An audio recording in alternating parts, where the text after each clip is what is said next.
You see, sometimes we give up on something, we don't have hope that that thing is ever going to happen to us again.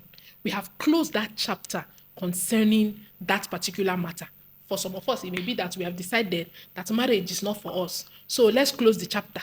Or maybe a child is not for us. Let's close the chapter. Maybe having that amount of money is not for. Let me just stay this way that we have closed that chapter because we tried it so many times in the past and it didn't work out the way we wanted it to work out. We expected it for so long, it didn't come. We decided that we don't want to live miserable. Let's just close that chapter, but still move ahead with our life without, any pain and disappointment back to back.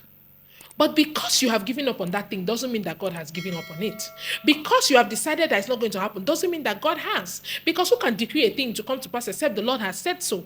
In our text today, we have the Shunammite woman. She has closed chapter that she's not going to have a child again.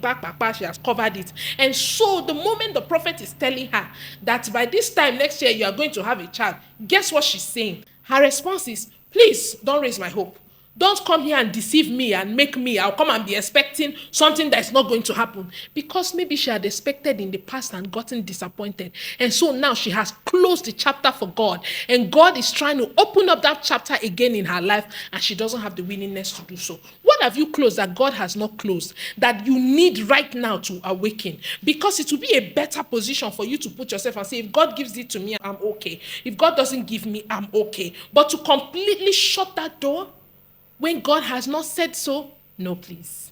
Have the courage to hope and keep hoping and believe that God can still do it even until the last moment. Because Abraham, against hope, believed. He had hope. He kept having hope, kept expecting. And some of the promises that God even gave him, he didn't see it until he passed.